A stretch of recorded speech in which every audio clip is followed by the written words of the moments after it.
Good evening friends, মই doctor Dipankar. আশা কৰোঁ আপোনালোক সকলোৱে ভালে আছে। আজি মই আপোনালোকৰ লগত এটা শিশুৰ খুব কমন প্ৰব্লেম এটা হৈ থাকে শিশুবিলাকৰ। সেই প্ৰব্লেমটো এডিনয়েড হাইপাৰট্ৰফি বুলি কোৱা হয়। সেই প্ৰব্লেমটোৰ বিষয়ে তেনেকৈ অকণমান ডিছকাছ কৰিব ওলাইছোঁ আৰু আপোনালোকক তেনেকৈ মই অৱগত কৰিব ওলাইছোঁ বা এৱেৰ কৰিব ওলাইছোঁ যে এডিনয়েড ডাঙৰ হৈ গ'লে বা এডিনয়েড গ্লেণ্ডৰ হাইপাৰট্ৰফি হ'লে আপোনালোকে ডাইৰেক্টলি তেনেকৈ চাৰ্জাৰীলৈকে গুচি নাযাব। হোমিঅ'পেথিক ট্ৰিটমেণ্টত এডিনয়েডৰ খুব ভাল তেনেকুৱা উপচাৰ বা নিদান বা নিৰাময় আছে। আপোনালোকে ট্ৰাই কৰিব মানে চাৰ্জাৰীলৈকে গুচি যোৱাৰ আগতে এই অল্টাৰনেটিভ অপশ্যনবিলাক তেনেকৈ ট্ৰাই কৰিব। অবভিয়াছলি যেতিয়া এডিনয়েড গ্লেণ্ড বহু পৰিমাণে ডাঙৰ হয় আৰু লগতে এয়াৰৱে অবষ্ট্ৰাকশ্যন হয়, খুব এটা উশাহ নিশাহ লোৱাত অসুবিধা ফিল কৰি থাকে পেচেণ্টগৰাকীয়ে বা শিশুজনে, তেতিয়াহ'লে ডেফিনেটলি চাৰ্জাৰীৰ সহায় ল'ব লাগিব। কিন্তু গ্ৰেড 1, গ্ৰেড 2, ইভেন গ্ৰেড 3 এডিনয়েডত হোমিঅ'পেথিক ট্ৰিটমেণ্টৰ খুব ভাল তেনেকুৱা ভূমিকা আছে। তো সেই হেতুকে মই এই ভিডিঅ'টো বনাইছোঁ। বহুত পেচেণ্টে তেওঁলোকে অনভিজ্ঞও হৈ থাকে যে হোমিঅ'পেথিক দৰৱেও এডিনয়েডত তেনেকৈ কাম দিব পাৰে। এতিয়া এডিনয়েড গ্লেণ্ডটো কি হয় বা এডিনয়েডৰ হাইপাৰট্ৰফি বুলিলে কি বুজে সেইটো মই আপোনালোকক ক'ম। এডিনয়েড গ্লেণ্ডটো ধৰক আপোনাৰ গলত যেনেকৈ টনচিল গ্লেণ্ড থাকে তেনেকুৱা টাইপৰে গ্লেণ্ড বা গ্ৰন্থি হয়। খুব কোমল মাংসৰে গঠিত বা কোষেৰে গঠিত তেনেকুৱা গ্ৰন্থি বা গ্লেণ্ড আমাৰ নাকৰ পিছফালে তেনেকৈ থাকে। আমাৰ যিটো মুখৰ যিটো ছফ্ট পেলেট বা জিভাৰে আমি টাচ কৰিলে যিখিনি আমাৰ তালুৰ যিখিনি ছফ্ট বা অলপ কোমল অংশ হয়, সেই অংশখিনিৰ ওপৰতে এডিনয়েড গ্লেণ্ড থাকে। আৰু টনচিলৰ নিচিনাকৈ এডিনয়েড গ্লেণ্ডবিলাকেও তেনেকুৱা আমাৰ বডিৰ ৰোগ প্ৰতিৰোধ ক্ষমতা বা ইমিউনিটি ছিষ্টেমৰ লগত জড়িত হয়। যিকোনো বেক্টেৰিয়া হওক, ভাইৰাছ হওক বা অন্যান্য এলাৰ্জেন হওক, যিবিলাক আমি নাকেৰে তেনেকৈ ইনহেল কৰি লওঁ বা মুখেৰে তেনেকৈ আমাৰ বডিৰ ভিতৰত প্ৰৱেশ কৰে, এই বস্তুবোৰ এডিনয়েড গ্লেণ্ডে বা সেই অনিষ্টকাৰী বেক্টেৰিয়া, ভাইৰাছ বা এলাৰ্জেনবিলাক এডিনয়েডে তেনেকৈ নিজে ট্ৰেপ কৰি কেনে ৰাখে আৰু ফিল্টাৰ কৰি দিয়ে। এক ৰকমৰ ফিল্টাৰ কৰি কেনে আমাৰ তেনেকৈ বডিটোক ইয়াৰে কনচিকুৱেঞ্চৰ পৰা তেনেকৈ ৰক্ষা কৰে। মানে ধৰক ই মানে চ'লজাৰৰ নিচিনা, সৈন্যৰ নিচিনা নাকৰ পিছফালে তেনেকৈ বহি থাকে। এতিয়া এডিনয়েড গ্লেণ্ডবিলাকৰ আপোনাৰ শিশুবিলাকৰহে থাকে এই গ্লেণ্ডটো। যেতিয়া আমি এডাল্টহুড পাওঁ, এডাল্টহুড পোৱাৰ লগে লগে ধৰক 18 বছৰমান বয়সলৈকে এডিনয়েড সম্পূৰ্ণৰূপে শ্ৰিংক হৈয়ে যায়। চ' এডিনয়েডটো তেনেকৈ আমাৰ গোটেই জীৱনলৈকে থকা, কণ্টিনিউ হৈ থকা গ্লেণ্ড নহয়। সেইকাৰণে শিশুবিলাকৰ বেছি কমনলি হয় এই প্ৰব্লেমটো। এডিনয়েড গ্লেণ্ডবিলাক সাধাৰণতে 3 পৰা 5 বছৰ বয়সমানত খুব মানে এটা দ্ৰুতগতিত বাঢ়ে আৰু প্ৰায় 7 বছৰমানৰ পৰা সি তেনেকৈ শ্ৰিংক হ'ব ষ্টাৰ্ট কৰে। কিছুমানৰ 7 বছৰলৈকে টোটেলি শ্ৰিংকে হৈ যায় আৰু কিছুমানৰ ধৰক এডাল্টহুড বা য়ং এডাল্টহুড হোৱাৰ আগলৈকে সম্পূৰ্ণৰূপে এডিনয়েড গ্লেণ্ডকেইটা তেনেকৈ শ্ৰিংক হৈ যায়। শ্ৰিংক হৈ মানে সৰু হৈ নোহোৱা হৈ যায়। এতিয়া এডিনয়েড গ্লেণ্ডটোৰ ইনফেকশ্যনটো কিয় হয়? এডিনয়েড গ্লেণ্ডৰ ইনফেকশ্যনটো বিভিন্ন কাৰণত হ'ব পাৰে। বেক্টেৰিয়া আক্ৰমণ কৰিলেও হ'ব পাৰে, ভাইৰাছৰ আক্ৰমণৰ পৰা হ'ব পাৰে, ফাঞ্জাই বা ভেঁকুৰৰ আক্ৰমণৰ পৰা হ'ব পাৰে বা অন্যান্য এনভাইৰনমেণ্টত থকা বিভিন্ন এলাৰ্জেনৰ পৰা এডিনয়েড হ'ব পাৰে। এতিয়া আপুনি ৰুট কজটোলৈকে যাব লাগিব। এতিয়া শিশু বহুত ধৰণৰ থাকে। সকলো শিশুৰে কিন্তু এডিনয়েডৰ তেনেকৈ ইনফ্লামেশ্যন বা ইনফেকশ্যন বা এডিনয়েড গ্লেণ্ডটো তেনেকৈ ডাঙৰ হৈ বা হাইপাৰট্ৰফি হৈ বা ফুলি বা চুৱেলিং হৈ তেনেকৈ নাযায়। তাৰ ভিতৰত কিছুসংখ্যক শিশুৰ এই প্ৰব্লেমটো হয়। আপুনি যদি ৰুট কজটোত ভিতৰত গভীৰলৈকে যাই কিনে যদি চাই, তেতিয়াহ'লে দেখিব সেই শিশুগৰাকীৰ ইমিউনিটি ছিষ্টেমটো হয়তো ডাউন বা ৰোগ প্ৰতিৰোধ ক্ষমতাটো কম। সেইটো কাৰণে এনভাইৰনমেণ্টত থকা অনিষ্টকাৰী বস্তুবোৰে তেওঁৰ বডিটোক বেছি সোনকালে আক্ৰমণ কৰিব পাৰে আৰু সেই আক্ৰমণবিলাক ৰেজিষ্ট কৰিবলৈ, প্ৰতিহত কৰিবলৈ এডিনয়েডবিলাকক বহুত বেছিকৈ কাম কৰিব লগা হয়। কাৰণ এডিনয়েডটো ইমিউনিটিৰ লগত ৰিলেটেড গ্লেণ্ড হয়। সি অবভিয়াছলি এই অনিষ্টকাৰী বস্তুবোৰৰ এগেইনষ্টত কাম কৰিবই, কাৰণ সেই গ্লেণ্ডটোত লিম্ফ মানে গ্লেণ্ডৰ নিচিনাকৈ সেই গ্লেণ্ডটোৱে কাম কৰে।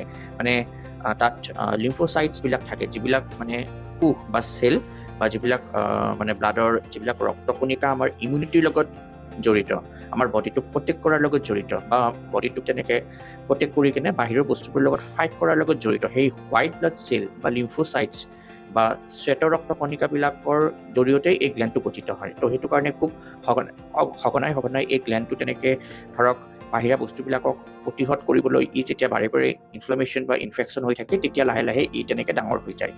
তো ৰুট কজটো মানে এইটোৱে যে যিবোৰ শিশুৰ ইমিউনিটি ছিষ্টেমটো অকণমান ডাউন হয় বা যিবোৰ শিশুৰ অকণমান এলাৰ্জিক কণ্ডিশ্যন থাকে, নাকৰ এলাৰ্জি বুলি আপুনি ধৰি লওক, তেনেকুৱা শিশুৰ এই কণ্ডিশ্যনবিলাক হোৱাৰ সম্ভাৱনাটো বেছি হয়।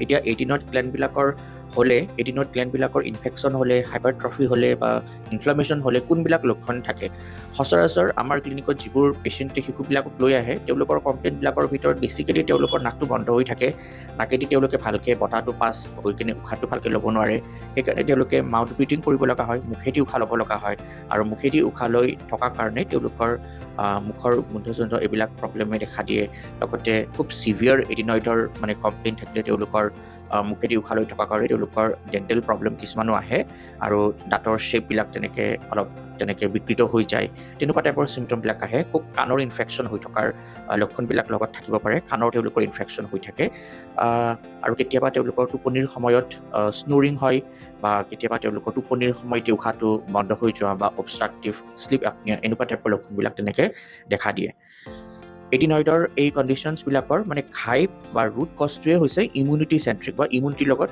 ৰিলেটেড এলোপেথিকৰ ট্ৰিটমেণ্টবিলাকত সাধাৰণতে চিমটমেটিক মেনেজমেণ্টৰ ওপৰত গুৰুত্ব দিয়ে আৰু যেতিয়া চিমটমেটিক মেনেজমেণ্ট তেওঁলোকে কৰিব নোৱাৰে তেতিয়া তেওঁলোকে এডিনয়েডটো তেনেকৈ কাটি দিয়া তেনেকৈ তেওঁলোকে পক্ষপাতি হয় তো এডিনয়েডৰ প্ৰব্লেমবিলাকত হোমিঅ'পেথিকৰ ৰোল বা ভূমিকাটো বহুতেই ভাল হয় কাৰণ হোমিঅ'পেথিক ট্ৰিটমেণ্টবিলাক আমি ট্ৰাই কৰোঁ যাতে ৰুট কজটো এড্ৰেছ কৰিব পাৰি দৰৱখিনি দিয়াই নহয় যাতে ৰুট কজটো বা ঘাই যিটো মানে কেন্দ্ৰ যিটো কাৰণে মানে বেমাৰটো বাৰে বাৰে হৈ থকাৰ এটা সুযোগ পাইছে সেইটোৱে আমি তেনেকৈ নিৰ্মূল কৰাৰ কাৰণে চেষ্টা কৰোঁ আৰু প্ৰত্যেক পেচেণ্টৰ তেনেকুৱা মেডিচিন দৰৱ পাতি বেলেগ বেলেগ হ'ব তেওঁৰ তেনেকৈ কনষ্টিটিউশ্যনেল এনালাইচিছ কৰি কিনে আমি দৰৱ দিওঁ আৰু সেই দৰৱৰ জৰিয়তে তেওঁৰ ৰোগ প্ৰতিৰোধ ক্ষমতাটো বাঢ়ে তেওঁৰ ভাইটেল ফ'ৰ্চটো তেনেকৈ অৰ্ডাৰত আহে আৰু লাহে লাহে আপুনি দেখিব যিবিলাক বেক্টেৰিয়া ভাইৰাছ বা এনভাইৰমেণ্টেল এলাৰ্জেনে তেওঁক আক্ৰমণ কৰিব পাৰিছিলে সেই বস্তুবোৰৰ প্ৰতি তেওঁৰ বডিৰ ৰেজিষ্টেঞ্চটো বাঢ়ি যায়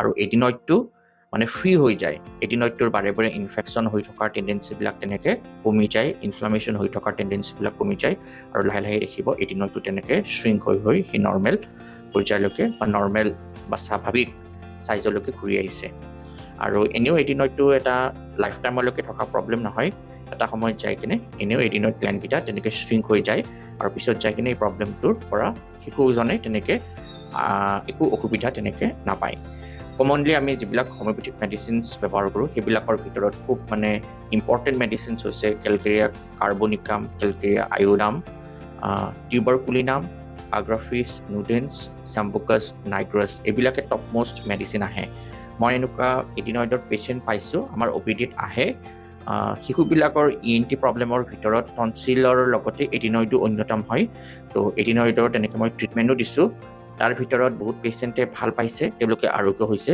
কিছুমান আনচাকচেছফুলো হৈছে সেইটো মই মানিব লাগিব কিন্তু ডেফিনেটলি মই এইটোৱে পেৰেণ্টছবিলাকক আহ্বান কৰি ক'ম আপোনালোকে ডাইৰেক্টলি চাৰ্জিকেল অপশ্যনটো তেনেকৈ এক্সপ্ল'ৰ নকৰিব alternative system of medicine specially হোমিঅ'পেথিকত এডিনয়েডৰ ভালকৈ এটা ডেছক্ৰিপশ্যন দিয়া আছে তাৰ মেডিচিনছবিলাকৰ বিৱৰণ আছে ইমান দিনৰ পৰাই এডিনয়েডৰ ট্ৰিটমেণ্টৰ মানে হোমিঅ'পেথিকৰ যিখিনি থেৰাপিউটিক্স বা যিখিনি কিতাপ থাকে তাত তাৰ কি ধুনীয়াকৈ মেনশ্যন কৰা আছে তো ইমান আগৰ পৰাই মানে এই বেমাৰটোৰ ট্ৰিটমেণ্ট এভেইলেবল হৈয়ে আছে হোমিঅ'পেথিক ডিক্সনেৰী এইবিলাকত তো আপোনালোকে ডেফিনেটলি হোমিঅ'পেথিক ট্ৰিটমেণ্ট অপশ্যনটো এক্সপ্ল'ৰ কৰিলে আপোনালোকৰ বহুতেই নিৰাশ নহয় আৰু চাৰ্জাৰীৰ যিটো এটা মানে এটা ডাউটছ থাকে বা এটা ভয় থাকে শংকা থাকে সমী থাকে সেইটোৰ পৰা ডেফিনেটলি আপোনালোকে হাত সাৰিব পাৰে মই আপোনালোকক তেনেকৈ আমাৰ ক্লিনিকলৈকেও তেনেকৈ আপোনালোকক আমন্ত্ৰণ জনাইছোঁ এডিনয়েডৰ কিবা কমপ্লেইণ্ট লৈ কিনে কিবা ডাউটছ থাকিলে কুৱেৰিজ থাকিলে